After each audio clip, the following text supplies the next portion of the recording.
released that book, and now has an entire series, an epic series is what it's called. And so, ladies and gentlemen, reading from some of that is Lee Steve, and everybody make some noise for Lee Steve.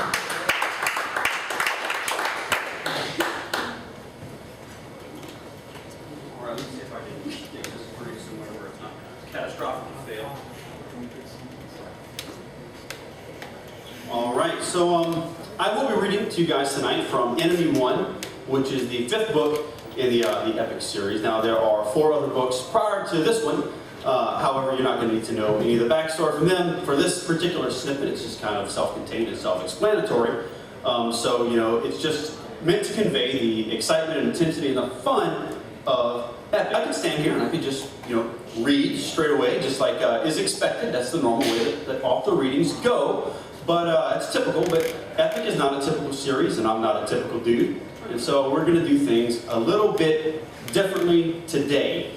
And in order to do that, I'm going to need some of you guys in this outstanding audience to actually come up here and help me out with this. And I think this guy right here with the mustache is perfect.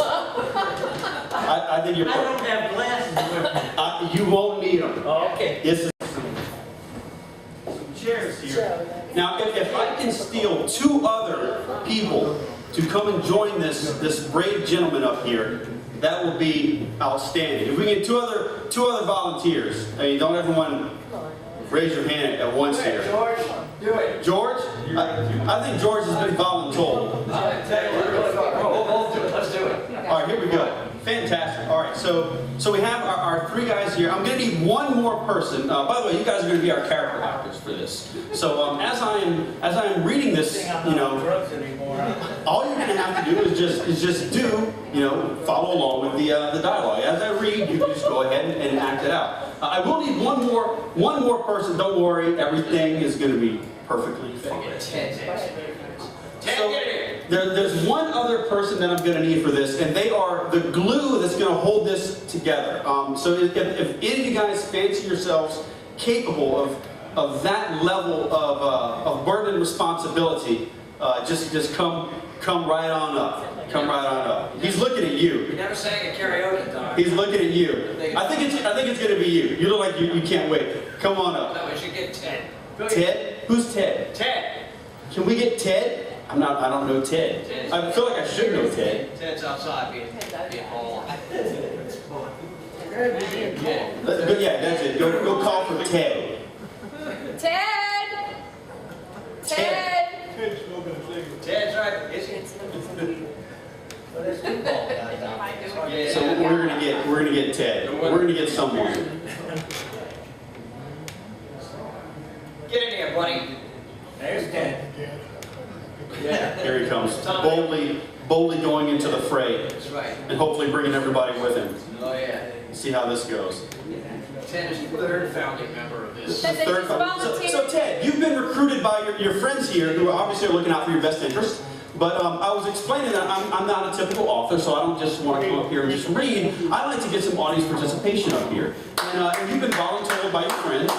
But I want you to understand, they didn't just say, I think Ted could be, you know, a help here. I said, I need 1 more person, and they're the most critically important person. They're the glue that's going to hold all this together. And the first thing they said was, well, that's Ted. So, Ted, you're the glue. Is this mic on? Can we get this mic on right here? Exactly. Well, that's what I'm going to explain to you. So these guys are going to be my character actors as I'm reading this scene. Now, you know, what I like to provide is a blockbuster experience. So when I produced the Dawn of Destiny audiobook, which was the first book in Epic, I hired over 30 voice actors. I had these bombastic sound effects and like this rocking soundtrack from start to finish. Now I would love to be able to do that here, but I can't because obviously I'm reading. However, you will be able to provide all of the sound effects and all of the music just by speaking it into this mic right here for all of these scenes as they go along. So it's real easy. Is the mic on? Can we just do a little check? All right, let's say I'm reading about a gunfight or something. Give me your best, you know, gunfight sound. Gunfight. I feel like the dude from Police Academy. Absolutely. Absolutely. That's fantastic. Let's say there's some explosions going on. Explosions. That's That's brilliant. We'll do one more. Should be real easy. Triumphant hero music. Go. Dun, dun, dun, dun, dun, dun. That's great.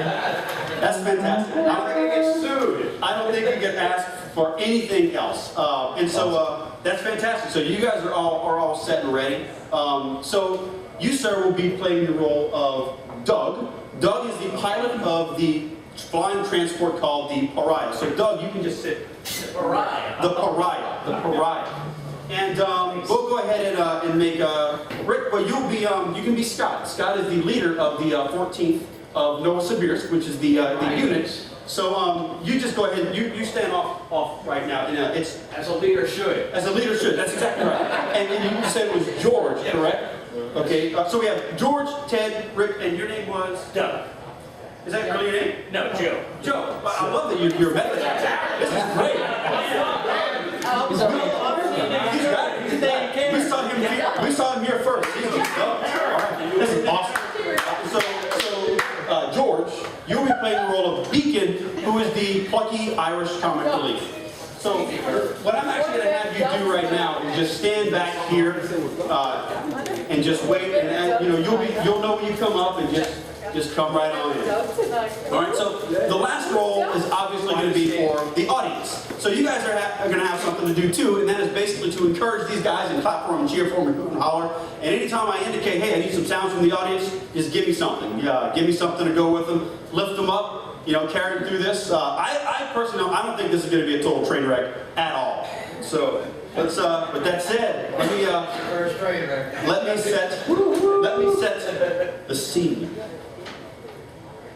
Led by the outlaw Scott Remington, the 14th of Novosibirsk has been on a race against the clock to sabotage a facility run by Eden, the organization determined to capture them. With their mission finished, they now find themselves in the midst of a desperate escape as they board their transport, the Pariah, to make a fast getaway to their secret mountain base of Northern Forge.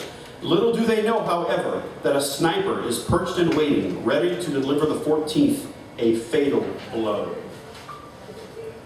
Gunfire, action music, both of them, go.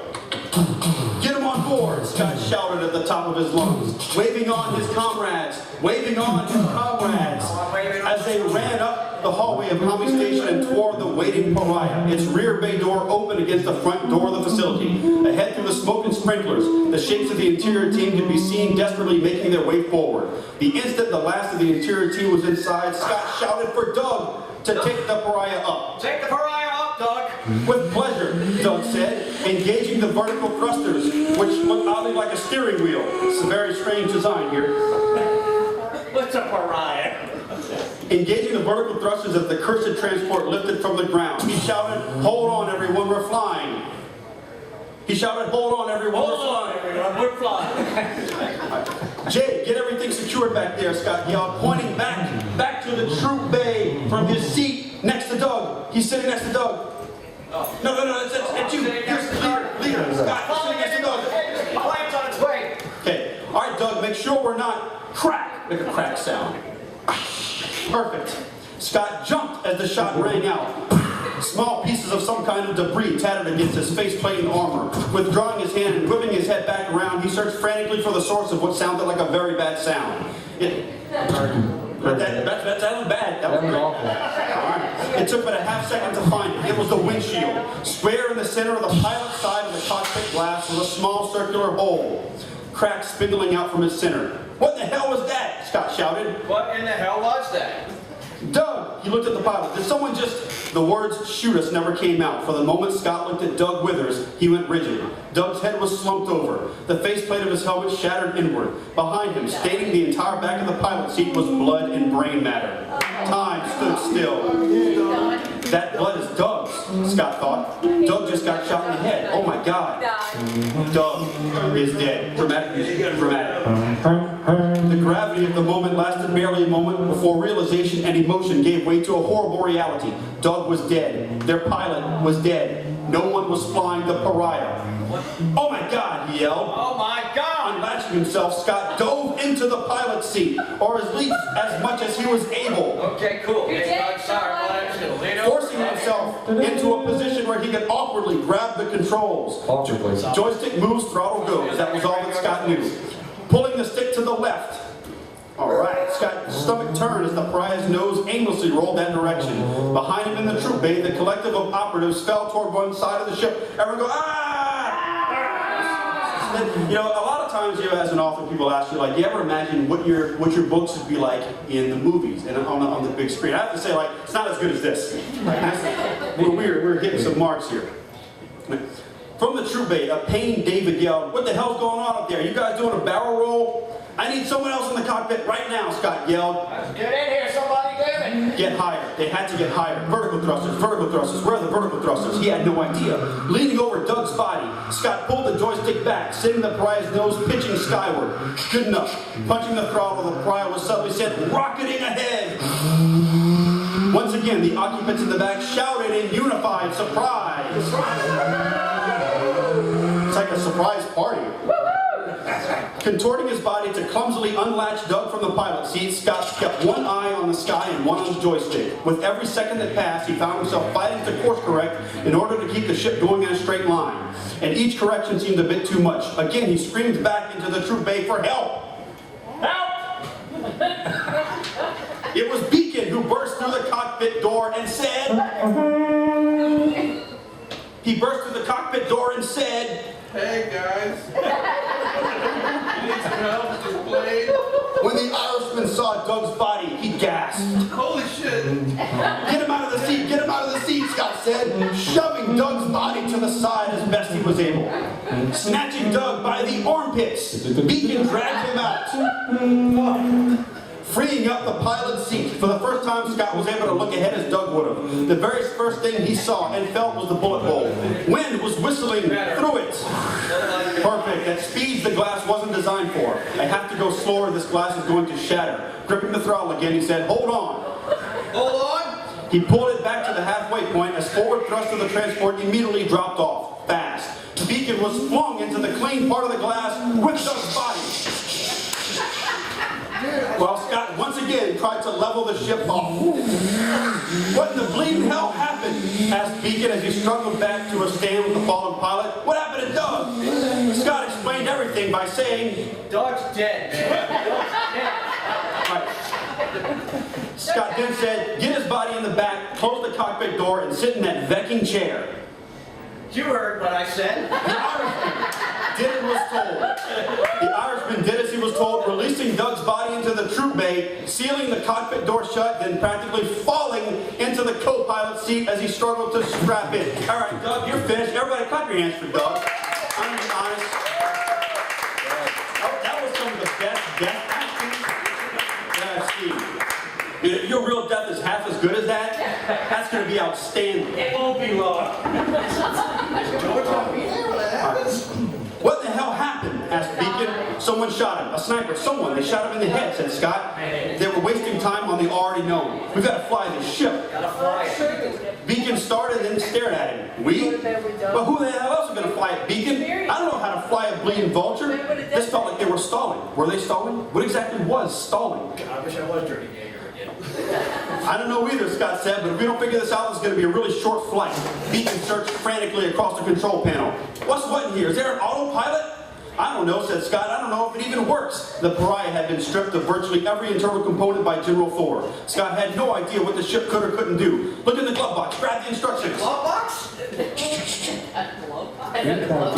Looking in every direction, Beacon said, does this thing even have a glove box?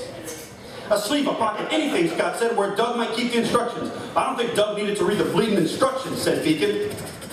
Vet, find something. Figure something out. Whose gum is this? Reaching forward, Beacon pressed one of the buttons on the console. Several indicator lights started to flash and he jumped back. What the? Scott looked between the sky and the console. What did you do? I don't know what I did, the Irishman said. Well, you can't just blindly hit buttons on a flying transport. You said to figure things out, said Beacon. That's how I figured things out. This was going to end badly. Easing the joystick down, Scott angled the pariah's nose back toward the ground. He wasn't sure if he was getting the hang of flying properly or getting used to flying improperly, but at least he felt a granule of control. I'm going lower. I'm getting close to the ground. He scanned the mountainous horizon.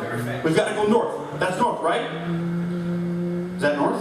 Yeah. Do we know? Are we going to go to consensus? Okay, we're going to call that north.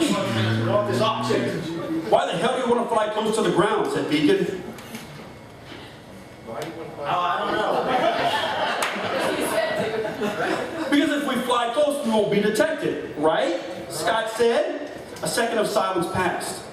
Are you asking me or are you telling me? I'm asking you, I'm telling you. I don't know, that's just what Doug said. The ground was approaching quickly, and once again Scott found himself pulling back on the throttle as he pulled the nose up. I think we're going too slow, he said. How does stalling work? Do you know that? I am literally crying right now, said Beacon.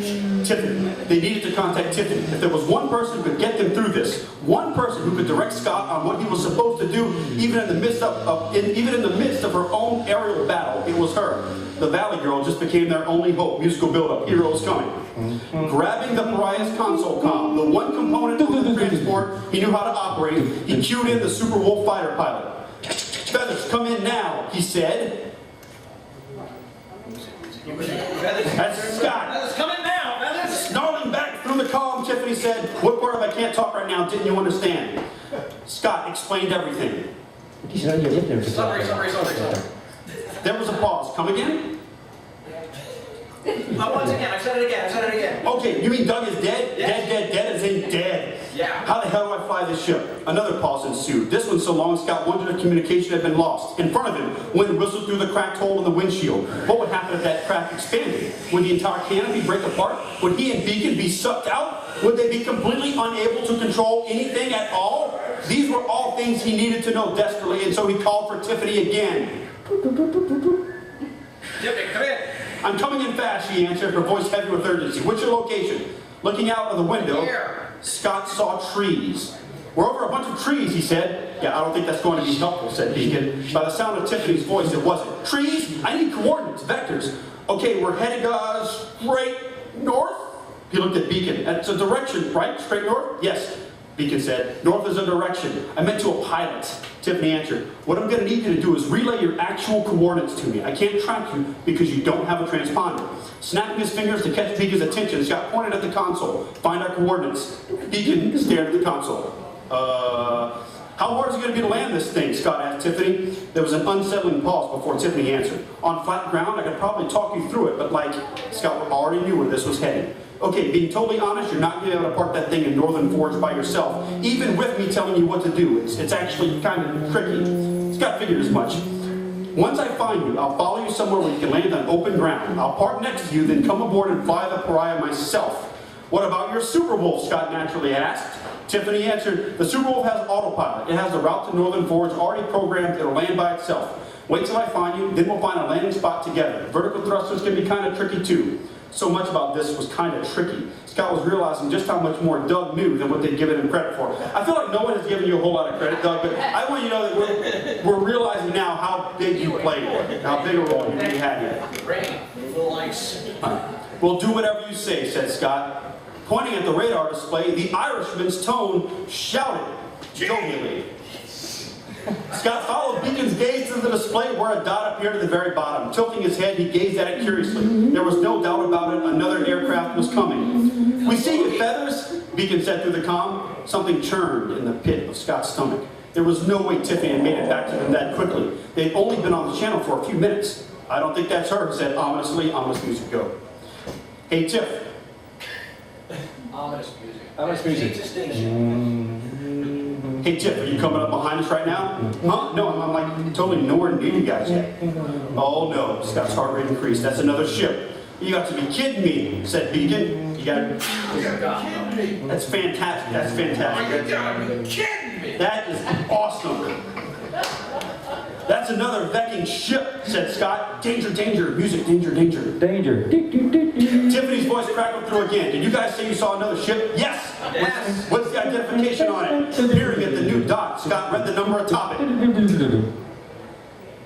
7. That's a Mark II Vulture, Tiffany said, easily able to identify the type of aircraft by the number 7. They must have called in reinforcements. Are they coming straight for you or just in your general direction? Next to Scott, Beacon shook his head. That was like a dead straight line to us if you ask me. Scott was forced to agree. I think they see us. Okay, said Tiffany, I need you to listen and do exactly what I say. You're going to have to increase your velocity to stay ahead of the V2. Has the bullet hole in the windscreen showed any signs of cracking at all since you started flying? Looks like maybe a little bit. Yes, Scott said. Okay, a dreadful pause followed. You're probably going to lose the canopy. Behind his faceplate, Scott blinked. Did we hear you just say we're going to lose the... Increase to 600 knots now! Don't wait, do it! Scott pushed the throttle forward. The pariah's thrusters grew louder. Next to him, Beacon gripped the sides of his seat and went rigid. Listen and listen carefully, Tiffany said. At some point very soon, the hole in your windscreen is going to start cracking. And when that starts happening, it was already happening. Scott's eyes widened as the cracks spindled out, shaking the entire canopy with every inch they rapidly grew. You're like seconds away from the canopy blowing off, but you're going to be okay. Just keep the cockpit door locked so no one opens it from the troop bay. Beacon was already on it, slapping his hand out to engage the cockpit door's bolt lock. The windscreen was practically dancing. The blonde went on. The important thing is that you don't get flustered and you don't eruption. There was a deafening sound like a torrent of wind as the windscreen shattered. Its shards tattering against Scott and Beacon's armor as the canopy literally blew apart in the span of a single second. We're gonna die! Scott's eyes widened in abject horror as he was exposed to open sky. He couldn't even scream.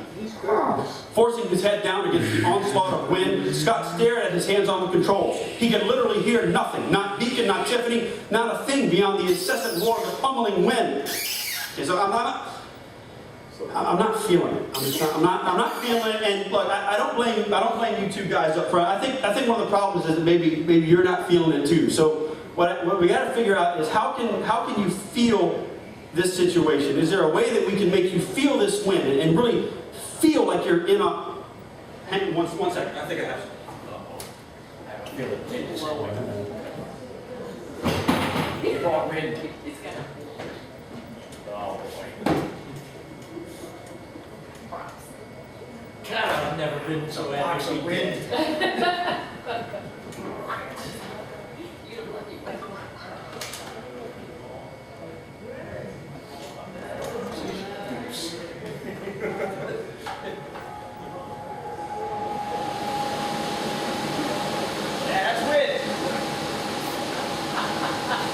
That's great. That's brilliant. Canopy's gone.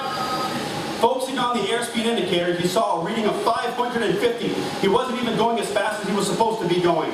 As Scott eased the throttle forward just a fraction more, he spared a glance at the radar. The V2 was still gaining. Get low, Scott, he thought to himself. Easing the joystick forward, he angled the nose of the pariah down ever so slightly. As difficult as it had been to control the Vulture before, the controls were horrifyingly touchier now. The catastrophic failure of the canopy had undercut whatever aerodynamics the flying brick had. Between that and the landing gear, which was still stuck down, the pariah was rattling all over the place. Briefly, he glanced at Beacon. The Irishman was totally rigid. Was he unconscious or just terrified? It didn't matter. Focusing on the ground again, Scott pulled up the joystick to awkwardly level off. He was overcompensating with every movement. How did pilots do this? Out of the corner of Scott's eyes, several streaks of orange flew past the pariah. He inhaled sharply. Perfect! The V2 was firing at them. That, he yelled. What's going on, Tiffany asked. They're shooting at us! Scott jerked the stick to the left to veer the pariah, but the bullets were impossible to avoid. The pariah shimmied, then shook, then jolted hard, as if something had snagged the transport in midair. On the pariah's console, a row of indicator lights flashed bright red. Scott knew it was damage of some sort. He just didn't have time to lean in and identify it. The V2 behind them was still firing. More red lights flashed. They were getting pummeled. Pushing forward on the joystick and yanking back on the throttle, Scott sent the transport on an abruptly slow descent with no inclination as to whether or not the maneuver would do anything at all. But it did. Seconds after the pariah nosedived and eased back, the startlingly close silhouette of the pursuing V2 flew overhead. Scott and Beacon looked up where the transport's underbelly rocketed past them. Pulling up on the stick, Scott pushed the throttle forward. The pariah's engines burst with fury as it churned ahead. They were still going down. What in the world? Scott pulled back to the joystick again, and again nothing happened to alter their course and bring the pariah back skyward. Eyes widening behind his helmet, Scott stared at the quickly approaching ground they were steadily angling toward. Beacon slapped Scott on the shoulder and pointed at the damage indicator. Scott leaned in to see. Vertical thrusters, lift control. Sitting back upright, Scott stared wide-eyed at the ground. Vertical thrusters and lift control. The pariah couldn't rise. Panic struck as Scott pulled the joystick back for all it was worth. Slowly, ever so slowly, the transport's nose began to lift.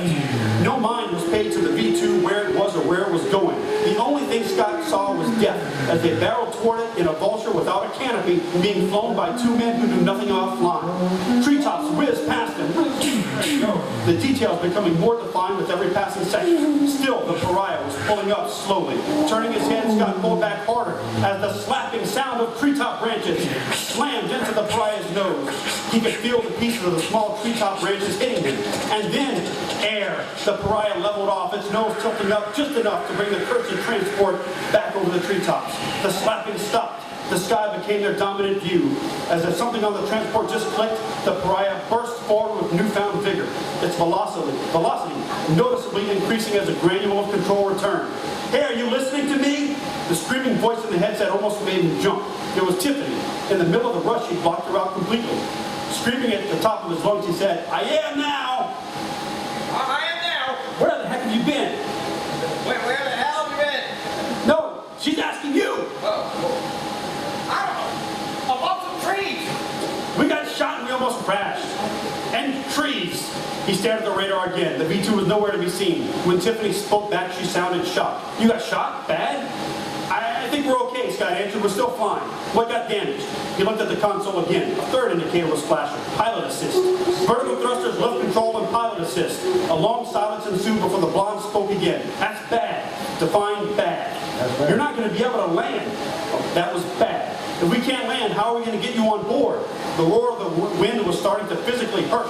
It was like a constant rush of a freight train in his head. But at least the V2 was gone from the radar. It had totally vanished off screen. The V2 is gone. I know, she answered. He bugged out when it showed up on his radar. Relief struck. At least they didn't have to contend with that anymore. Straightening out the transport and easing it toward the north, he asked, "What are we going to do?" Tiffany answered with no hesitation. "If you try to land yourself without any of those things, you're going to crash and die." "Are you sure?" Scott said. "I've managed so far." She sounded beyond exhausted. "That's because you had pilot assist. It's like a mini autopilot that lets you do things smoothly, but now that's gone." Well, fantastic, Scott thought. What he'd been through certainly hadn't felt like autopilot. Was he so bad at flying that even something like pilot assist couldn't smooth him out? Shouted Tiffany as uncertainly as he'd ever heard her. "I might have an idea, but it's nuts." In light of his current option of crashing and dying, nuts wasn't sounding so bad. "What is it?" he asked. Can you go up at all?" Pulling up on the stick, Scott was barely able to get the pariah to indeed lift, but only after the joystick was pulled completely back. "Barely," he said. Barely. "Well, that means your elevators still work a little bit in one direction. Start climbing to about 12,000 feet, but don't go any higher." 12,000 feet? That was far above the detection zone.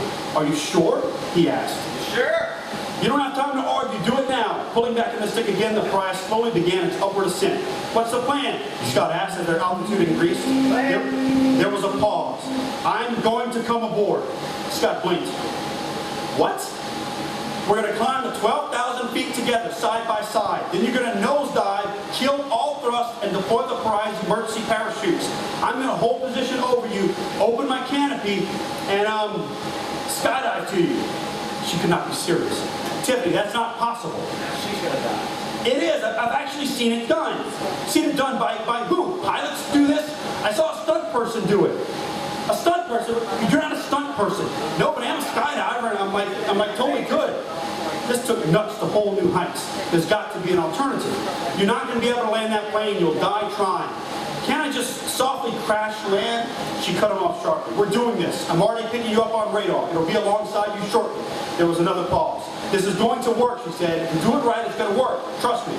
This made even the wildest of Scott's battlefield feats seem like playground material. But if she was right, and if he truly wouldn't be able to land the pariah anywhere with his limited flying ability, blowing out a nervous breath, he half shook his head. "Are you absolutely positively sure we can do this?" "Totally. The two of us will be famous." "That's great. Well, maybe they can build a monument where they peel us off the ground." He checked his altitude again. 5,000 feet and climbing. It was decision time. Was Tiffany's plan insane? Completely. But attempting it made more sense than accepting certain death. And just like that, Scott's mind was made up. "All right, Feathers, heroic music, go. Tell me what to do." And scene. Thank you. Do we live? You'll have to find out.